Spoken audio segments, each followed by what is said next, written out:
Mukunda jewellery మొట్టమొదటి factory outlet హనుమకొండలోనే అతిపెద్ద jewellery mart December 14న గొప్ప ప్రారంభం. నమస్తే రమ్మగారు. నమస్తే జయ. రమ్మగారు, ఇంటిని ఎప్పటికప్పుడు శుభ్రంగా క్లీన్గా ఉంచుకోవాలని ఉంచుకుంటాం కూడా. కానీ కొన్ని సందర్భాల్లో చేయలేకపోతాం. కొన్ని పనులు అలానే వదిలేస్తాం. కొంతమంది బద్దకించి మరీ వదిలేస్తూ ఉంటారు. మొత్తం క్లీన్గా సర్దుకున్నాం అనుకోండి, ఇప్పుడు షింక్లో గిన్నెలు అయి ఉంటాయి, తీసి బయట పెట్టేసామంటే కిచెన్ అంతా భలే ప్రశాంతంగా కనిపిస్తుంది. అప్పుడు ఒక పని చేయడానికి ఉత్సాహం అనిపిస్తుంది అండి.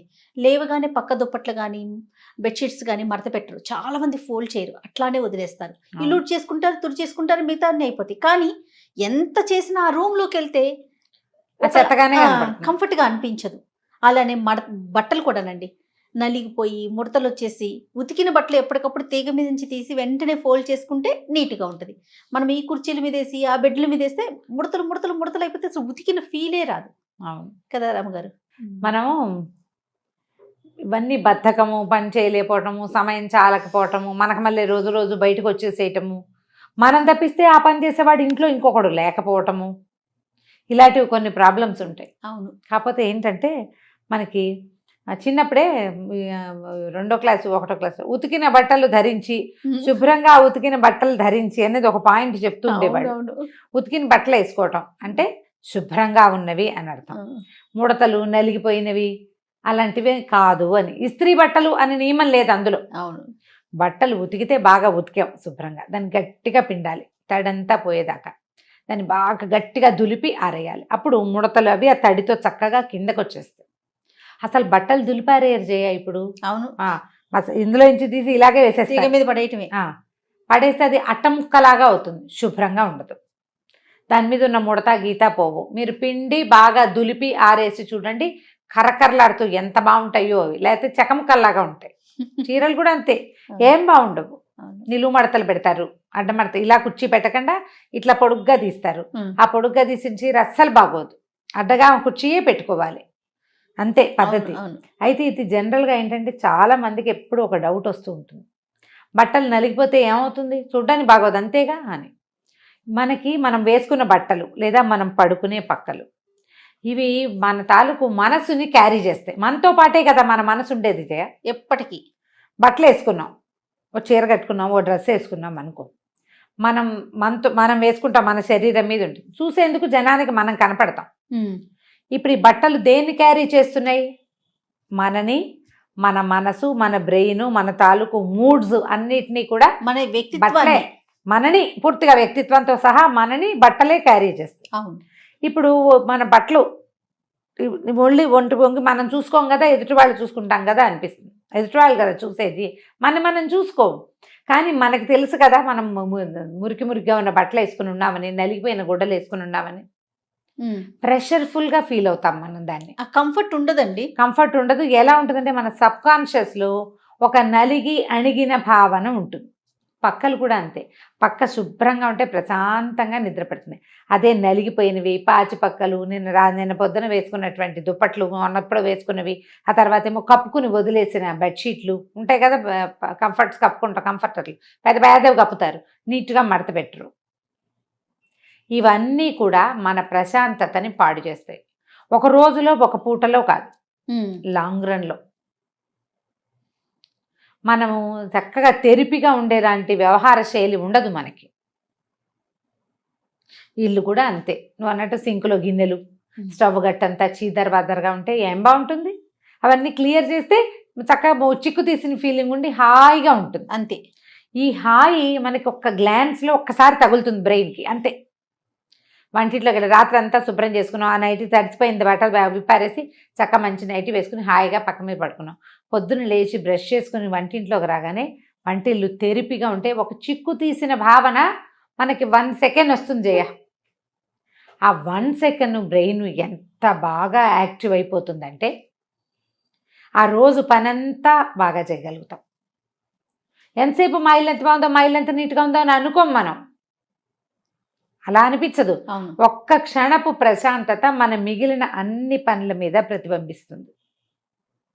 సోఫాలు నీట్గా ఉండటం, పేపర్లు గీపర్లు దెబరాయి కాకుండా ఒకదాని మీద వేసి చక్కగా నీట్గా పెట్టడం, బల్లలన్నీ దుమ్ములు లేకుండా ఉండటం, డైనింగ్ టేబుల్ తుడిచి ఉండటం, టేబుల్ మీద గ్లాసులు స్పూన్లు అవి ఇవి అలా అలా పెట్టేయకుండా ప్రాపర్గా పెట్టుకోవటం. చాలా సామాన్లు పెట్టుకుంటాం డైనింగ్ టేబుల్ మీద, ఆ పెట్టినవన్నీ ఒక ఒక ఏమన్నా ఆర్డర్లీగా పెట్టుకోవటం, ఆర్డర్లో పెట్టడం. అవును. ఎక్కడ ఉండవలసిన వస్తువు అక్కడ ఉండటం. దానివల్ల ఏమవుతుందంటే బుద్ధికి ప్రశాంతత వస్తుంది, తద్వారా ఇంట్లో ప్రశాంతత వస్తుంది. మనం చిరాకు పడుతూ చర్చలాడుతూ విసుక్కుంటూ తిట్టిపోస్తూ అలా ఉన్నాం, నలిగిపోయినట్టుగా ఉండం, మనం ఫ్రెష్గా ఉంటాం. ఈ ఫ్రెష్నెస్ని సాధించాలంటే ఒళ్ళొచ్చి పనిచేయాలి, అంతే. దానికి అదే మార్గం. ఎవరు చేస్తారు? లేకపోతే ఇప్పుడు ఏం చేయొచ్చు అంటే మనం భర్తని పిల్లల్ని భాగస్వాముల్ని చేయండి. ఎవరి బట్టలు వాళ్ళకి మడత పెట్టి మీ బట్టలు మీరు సర్దుకోవటం అలవాటు చేయండి. మా ఫ్రెండ్స్ ఒకరు ఉండేవారు, ఆయన బట్టలు ఆయనే సర్దుకుంటారట, వాళ్ళ అబ్బాయి బట్టలు కూడా ఆయనే సర్దుతారు, టవల్స్ అన్నీ మడత పెట్టి ఆయనే పెట్టుకుంటారట. నువ్వు బాగా సర్దవు, నా ర్యాక్ నేనే సర్దుకుంటానంటారట. ఆయన ఎంత బంగారు కొండో అనుకుంటా గుర్తొచ్చినప్పుడల్లా నేను. ఆయన బట్టలు ఆయనే పెట్టుకుంటారు. ఐరన్ చేయించుకోవడం కూడా తన ప్లాన్ ప్రకారం ఆయనే ఐరన్ చేయించుకుంటారు. ఐరన్ అబ్బాయి వస్తాడు, తోవి బట్టలు తీసిస్తారు, ఇస్త్రీ చేసే అబ్బాయి ఇచ్చినప్పుడు ఆయన ఫలానా ఫలానా వివు అని చెప్తారట. ఎంత బాగుంది, సూపర్. పిల్లలకి అలవరచండి. లాగులు వేరేగా పెట్టుకోవటం, చిన్న చెడ్డీలు ఉంటే అవి వేరేగా పెట్టుకోవడం, షర్ట్లు వేరేగా పెట్టుకోవటం. ఆడపిల్లలకైతే గౌన్లు వేరు, ఫ్రాకులు వేరు. ఈ పెద్ద పెద్ద ఫ్రాకులు ఇప్పుడు ఇంతంత వేసుకుంటున్నారు కదా, పెద్దవి, వాటిని మడత పెట్టి వాటి బ్యాగుల్లో పెట్టి చక్కగా బ్యాగ్స్తో పాటు పెట్టుకోవటం. అది కూడా నేను ఒకళ్ళ ఇంట్లో చూశాను. ఈ కొనుక్కొచ్చినప్పుడు ఒక బ్యాగ్లో వాళ్ళు పెట్టిస్తారు కదా షాప్ వాళ్ళు, ఆ బ్యాగ్స్ పడేసుకోలేదు వాళ్ళు. ఈ ప్లాన్ బాగుంది చూడండి. ఇప్పుడు మనం ఏం చేస్తాం, ర్యాకుల్లో ఆల్రెడీ బట్టలు ఉంటాయా, ఇంత పెద్ద గౌన్లు అందులో ఇరికించడానికి ప్లేస్ ఉండదు. వాళ్ళు ఇచ్చే బ్యాగ్ కరెక్ట్గా సరిపోతుంది. ఆ మడత ప్రకారం మడిచి నీట్గా రోల్ చేసి అందులో పెడితే ఆ బ్యాగ్ని అల్మర్లు పై అరలు కొన్ని ఒకటి ఖాళీగా ఉంచుకున్నాం అనుకోండి, ఈ 5-6 బ్యాగులు పిల్లలందరి దగ్గర ఈ పెద్ద పెద్ద గౌన్లు ఉంటున్నాయి. సూట్లు కొంటాం, పిల్లలకి బ్లేజర్లు కొంటారు, వాటికి కూడా ఒక ప్యాక్స్ వస్తాయి, ఆ ప్యాకుల్లో పెట్టేసుకోవటం. బ్లౌజులు వేరేగా చిన్న చిన్న బాక్స్లు ఏర్పరిచి బ్లౌజులు చక్కగా అరేంజ్ చేసుకోవటం. బట్టలు అరేంజ్ చేసుకునేందుకు కూడా ఎన్ని వీడియోలు ఉన్నాయి జయ, అసలు ఎలా మడత పెట్టాలి, ఎలా అరేంజ్ చేసుకోవాలి. లోకల్ వీడియోలు చూడకండి, ఫారిన్ వీడియోలు చూడండి, చాలా బాగా యూజ్ అవుతాయి. వాళ్ళ ప్లాన్ చాలా బాగుంటుంది, నీట్గా రోల్ చేయటం. మా అబ్బాయి ఎప్పుడు ట్రిప్స్ వెళ్తాడు కదా, వాడు మొత్తం బట్టలన్నీ రోల్స్గానే ఉంటాయి జయ. టీషర్ట్లన్నీ రోల్సే, లాగులన్నీ రోల్సే, టవల్స్ ఆ రోల్స్ అన్నీ పేర్చేస్తారు. ఊర్లు తీసుకెళ్ళేవి ప్రయాణానికి స్పేస్ కలిసి వస్తుంది. ఏం నలిగిపోవంటాడు, నలిగిపోతాయి ఇస్త్రీ మడతలు పోతాయి అంటాను నేను. ఏం నలగవు, ఇలాగే బాగుంటాయి అంటాడు. వచ్చేటప్పుడు కూడా అలాగే అన్ని చుట్టాలు పెట్టుకొస్తాడు, చుట్లన్నీ విప్పుకుని మెషిన్లో వేసుకోవాలి మేము. నా కూతురు ఇప్పుడు ఇంట్లో తనే సర్దుకుంటుంది రమ్మగారు, అంతా యూట్యూబ్ మహిమ.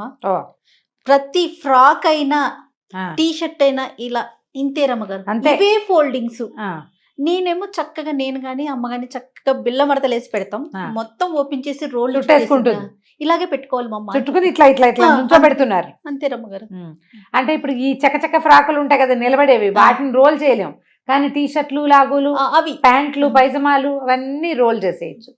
ప్రాక్టీస్ మార్చండి. మీకు ఏంటంటే ఒక ఇన్నోవేటివ్ ఐడియాస్ వస్తాయి, కొత్త ఐడియాలు ఉంటాయి.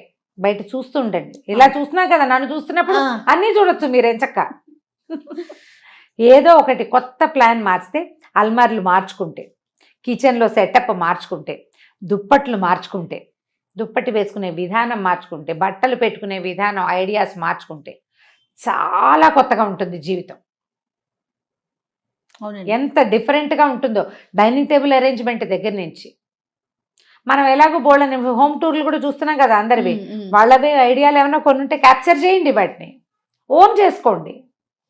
ఇప్పుడు ఎవరికైనా ఏదైనా ఎవరైనా చెప్పవలసిందే కదా, మన ముందు తరాల నుంచి మనం నేర్చుకున్నాం. మన తరంలో కూడా మనకు నచ్చిన వాళ్ళ దగ్గర నుంచి కొన్ని నేర్చుకోండి.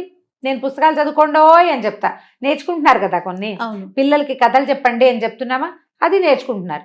అట్లాగే ఇలా కొన్ని కొత్త ఐడియాలు క్యాప్చర్ చేసి ఇంటిని మార్చుకోండి, తద్వారా మీ మైండ్ సెట్ మారుతుంది, మీ జీవన విధానంలో మార్పు వస్తుంది. మంచి ఏమనాలంటే క్వాలిటీ లివింగ్ చాతొస్తుంది మనకి. దానికోసం ట్రై చేయండి. నలిగిపోయిన బట్టలు, నలిగిపోయిన పక్కలు, ఎబరాయి దెబరాయిగా ఉన్న సోఫాలకి స్వస్తి చెప్పేయండి, వాటితోటి బై బై చెప్పేది. కొత్తవి కొనుక్కురమ్మని మాత్రం నేను చెప్పట్లేదు, ఉన్న వాటిలోనే ప్లాన్ మార్చుకోండి అని చెప్తున్నా, అంతే. తప్పకుండా రమ్మగారు. నమస్తే. నమస్తే.